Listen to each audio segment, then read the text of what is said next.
Welcome to this session covering actionable banners, a component of content publishing within Employee Center Pro. Actionable banners are a great way to drive employee engagement and/or action. You can target banners to create audiences of employees using employee attributes such as job, location, department, geography, or combinations thereof. You can also schedule banners to be active at certain times, such as banners regarding benefits open enrollment during a certain time of the year. Today, we'll take a look at some banner examples, and then we'll go through an example of creating one. For the first example, I've logged into Employee Center Pro as an individual contributor who is a new hire. You'll notice he has banners applicable to his status as a new hire. Actionable banners have buttons that can drive a user to certain pages in the portal, or to tasks, or catalog items, or knowledge articles, or even outside the system. Our new hire's first banner drives him to catalog items where he can order his laptop so that he is ready for day one. The next actionable banner takes him to a knowledge article that provides him information about his first day at work. And the last banner example for this new hire lets him know about communities and forums that he might be interested in as a new hire. Now let's switch users and see another example of actionable banners and audiences in action. This is a sample manager user. You'll immediately notice her banners are different than our new hires were. For example, the first banner she sees when she logs in is one that directs her to complete an annual conflict of interest disclosure. Because this is the most pressing item at hand for our managers, we've configured this banner to be the first one that she sees when she logs in. As she comes back to her home page, you'll now see the second banner that is in her scrolling view is to click on and visit the new Manager Hub page, which is available to our managers.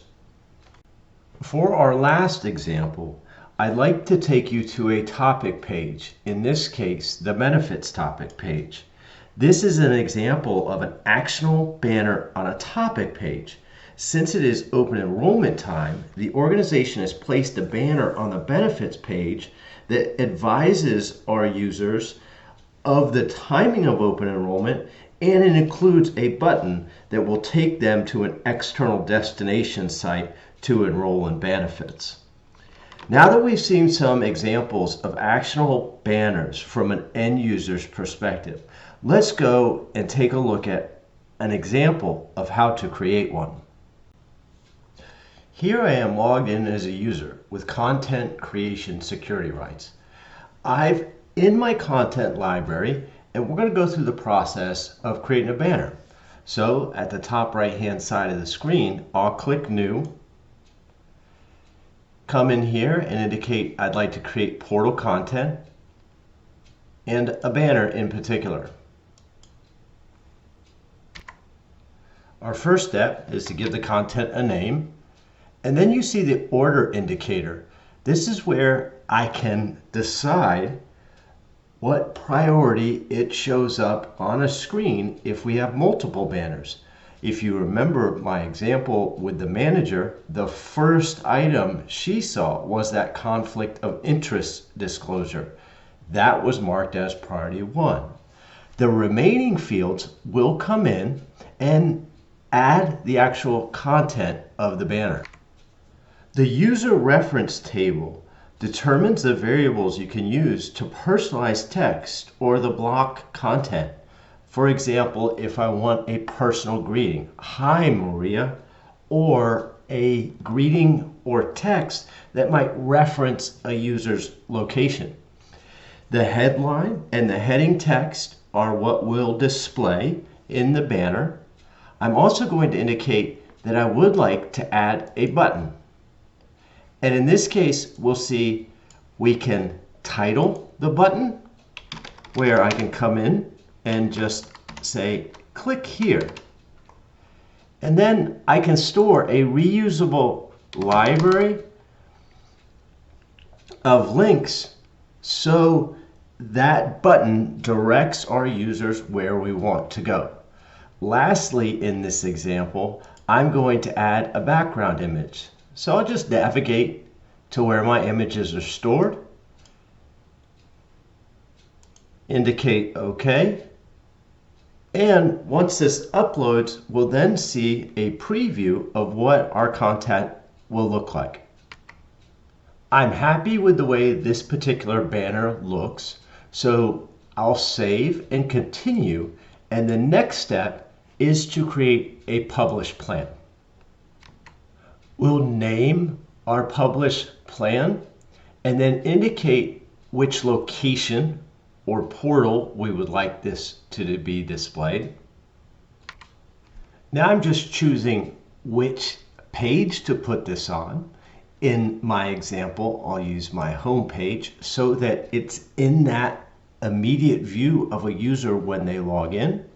And then the widget is just a determinant of where on the page I would like to put it. Notice here I can preview the banner and how it will look on the portal. I'm satisfied with the view of it. So I'll switch back and identify an audience. This is where I can use my employee data attributes in the system to define a specific audience to see this. Maybe only employees in California or manager employees. So audiences give you the power to decide who will view this content. And our last step is simply to indicate, will this banner always be active or for a specific duration? So we've completed our example of how to create a banner. Let's recap and start to wrap up.